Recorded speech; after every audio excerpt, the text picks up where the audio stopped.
आज मैं तुम्हें मिलवाने जा रहा हूँ ऐसे बाबाओं से जिन्हें लगता है कि साइंस उनके सामने कुछ भी नहीं है। उन्हें लगता है कि वो साइंस के हर क्वेश्चन का जवाब दे सकते हैं। मैं कुछ सवाल दाग दूंगा साइंस को, साइंस चुप हो जाएगा, क्योंकि मेरे पास ऐसे सवाल हैं कि जो साइंस के पास नहीं। पर साइंस के ऐसे लाखों सवाल आप मेरे से पूछिए, जिसका मैं उत्तर देता चलूंगा। एक भी सवाल मैं हिचकूंगा नहीं। तो गुरुजी, हार्मोनिक मोशन क्या होता है जरा बताइएगा, और गूगल मत करना प्लीज। अब ये छोड़ो, बस इतना बता दो कि सबसे पहले सूर्योदय कहाँ पर होता है। सूर्योदय सबसे पहले हमारे भारत में हम आपको बता दें, सबसे पहला सूर्योदय कहाँ होता है। हम एक बार गए थे, आसाम के आगे भी कुछ है, उसके आगे क्या है, मणिपुर के आगे क्या है। सबसे पहले भारत में इस क्षेत्र में नागालैंड इत्यादि, मिजोरम इत्यादि में, इसलिए उस तरफ सबसे पहला सूर्योदय होता है। What? यही होता है जब तुम व्हाट्सएप यूनिवर्सिटी से पढ़कर एक बाबा बन जाते हो। भारत में सबसे पहले सूर्योदय अरुणाचल प्रदेश में होता है, और पूरी दुनिया में सबसे पहले सूर्योदय न्यूजीलैंड के नॉर्थ आइलैंड में होता है। स्क्रीनशॉट ले लो बाबा, लिख भी दिया है, आगे जरूरत पड़ सकती है। तो हे गाइस, मैं हूं मानव और आज मैं तुम्हें मिलवाने जा रहा हूँ बाबाओं से। कैसे बाबा? वही बाबा जो खुद को भगवान का दूत बताकर सिंहासन पर बैठ जाते हैं और फिर ज्ञान पेलते हैं। ये बाबा अगर भारत में बैन होने लग जाए ना, तो भारत जापान को भी टक्कर दे दे।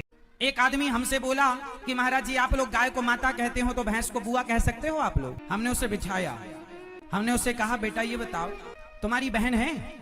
बोला है। मैंने कहा तुम्हारे भांजे हैं? बोला है।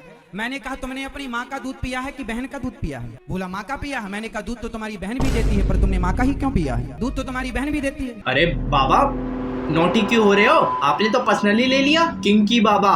तो फिर बाबा जरा ये बताइए कि आपको जन्म आपकी माता ने दिया या फिर गाय माता ने? यार बाबा, थोड़ा तो लॉजिकली बायोलॉजिकली सोच लिया करो। अब मैं तुम्हें दिखाने जा रहा हूँ अनिरुद्धाचार्य जी और भागेश्वर धाम सरकार का कोलैब अर्थात मिलन।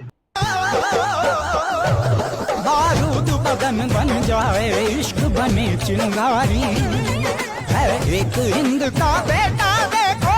भारत के दो सबसे फ्रॉड बाबा एक दूसरे से मिलते हुए 2024 में क्या क्या देखने को मिल रहा है हमें। 27 साल के नौजवान भी अब बाबा बनने लगे हैं। मैं तो कहता हूँ नीट यूपीएससी सब छोड़ो, बाबा बन जाओ, बहुत स्कोप है। सबसे पहले बागेश्वर बाबा का चमत्कार देख लेते हैं। हम ये कहते हैं कि आपको धाम भी ना आओ, हम बुला ले भी और ठीक कर दे भी। गुरुजी सिर में चमीटा मारो।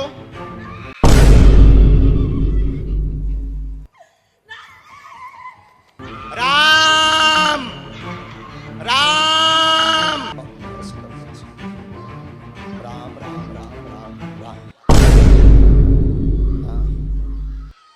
बच्चों की किया है उतना मार मार के नहीं करो प्रेतों को। अब तो सही में लगने लगा है भाई, हिंदू खतरे में है। ये है असल में रोंग नंबर। इसे चमत्कार नहीं, ओवर एक्टिंग कहते हैं। और इन दोनों दीदियों को तो कुछ ज्यादा ही शौक है वेडनेसडे बनने का, इसलिए कहते हैं बच्चों को बचपन में पोलियो की ड्रॉप्स पिलवा लेनी चाहिए, नहीं तो फिर ऐसे बन जाते हैं वो। असल में बाबा का चमत्कार ये है कि बाबा किसी के बारे में जाने बगैर अपने पर्चे में सब कुछ लिख डालते हैं। ये जो पर्चा है, हमने उनको कुछ भी नहीं बताया है, उन्होंने सब कुछ खुद ही लिखा है। उन्होंने लिखा हुआ है कि आपके हस्बैंड का काम पूरा होगा ही।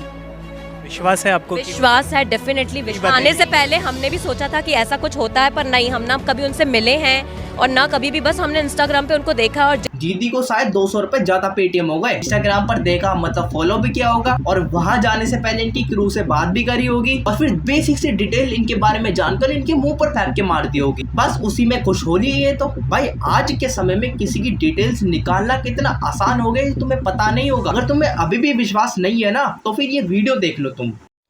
क्या नाम है तुम्हारा? हर्षित शर्मा। कौन सी न्यूज है तुम्हारी? Mojo story Delhi. Mojo story हमने आज तक सुनी ही नहीं है जी। लेकिन हाँ जी, हमें ये ज्ञात था, तो जब हम दरबार में बैठे थे तब 2 पर्चे बनाकर हमने पहले ही रख लिए थे। ये क्या लिखा है? एक व्यक्ति परीक्षा लेने आएगा, बीच में टोकेगा, बदतमीजी करेगा, नालायक है, उसको बुलाने की आवश्यकता नहीं, ठिकाने लगा भी देना है आशीर्वाद। और टीम मौजोस्को से आएगा, पर्चा नहीं देना है। इतनी बड़ी मिस्टेक के चैनल नेम तो है मोजो स्टोरी और उसको धीरेन्द्र शास्त्री मोजोस्को पढ़ रहे हैं। ये मिस्टेक कोई जादूगर तो कर सकता है, बालाजी नहीं कर सकते। इस पर्चे में एक भी जानकारी ऐसी एक्सक्लूसिव नहीं है जो धीरेन्द्र कृष्ण शास्त्री की टीम को मैंने या मेरी टीम ने एक दिन पहले नहीं बताई थी। सुन लिया, भक्तों को मैनिपुलेट करके उनकी सारी जानकारियां ये पहले निकाल कर रख लेते हैं। और बाबा ने तो स्क्रिप्ट भी ढंग से याद नहीं करी थी, इसलिए बंदे का नाम भी गलत लिख दिया। भाई ऐसी मैजिक ट्रिक्स ना भारत के बाहर के देशों में हलवा है। ये लोग भारत में ऐसी मैजिक ट्रिक्स करके सिर्फ अंधभक्ति फैलाने में लगे हुए हैं। जब आपका बच्चा एग्जाम देने जा रहा है, पढ़ाई करने जा रहा है और पास नहीं हो रहा है, या उसको आपको लग रहा है इसने पढ़ाई नहीं करी, पास नहीं होगा, बेलपत्री की बीच वाली पत्ती पर शहद लगा लीजिए और शंकर भगवान के शिवलिंग पर जाकर उसको बच्चे के हाथ से चिपकवा दीजिए। बच्चे ने भले पढ़ाई नहीं करी हो पूरी साल, पर बच्चा उस सब्जेक्ट में जिस दिन वो बेलपत्री चिपका कर आएगा उस दिन उस सब्जेक्ट में बच्चा पास होकर ही रहेगा। फिर तो इस बार के बोर्ड एग्जाम में बच्चे ऐसे ही पास हुए होंगे। तभी मैं सोचूं कि सबके रिजल्ट अच्छे कैसे आ रहे हैं। भाई कुछ पढ़ने की जरूरत ही नहीं है, एक बेल पत्र में इतनी ताकत है कि वो आर्टिफिशियल इंटेलिजेंस को टक्कर दे दे। वैसे तो लोग कहते हैं कि पूजा करके परेशानियां खत्म होती हैं, लेकिन ये फीमेल स्पिरिचुअल गुरु कहती हैं कि जितना पूजा करोगे दुख उतने आएंगे, परेशानियां उतनी आएंगी। ऐसा क्यों? ऐसा इसलिए क्योंकि आप जितनी हायर क्लास में जाते हो, एग्जाम उतना डिफिकल्ट होता है, आपको उसके लिए प्रिपरेशन करनी पड़ती है। तो जब आपकी लाइफ में डिफिकल्टीज आ रही है, इट मीन्स भगवान आपका टेस्ट कर रहे हैं। अरे क्या भक्ति के भी एग्जाम होते हैं क्या? कोई तो कहता है कि भक्ति करो, भगवान में मानो, तुम्हारी परेशानियां हल होंगी, लेकिन ये मोहतरमा तो कुछ और ही कहती है। किसकी मानूं मैं? Does God exist? क्या भगवान होते हैं? भगवान नहीं होते तो हम यहाँ बोल नहीं रहे होते। मैं हमेशा एक एग्जाम्पल देती है, माइक है तो इट मीन्स इसकी कोई फैक्ट्री है जहाँ इसको बनाया गया है। ये लाइट है, इसकी कोई फैक्ट्री है जहाँ ये बनाया गया। तो इतना बड़ा ये मशीन थोड़ी ना ऐसी बन जाएगी।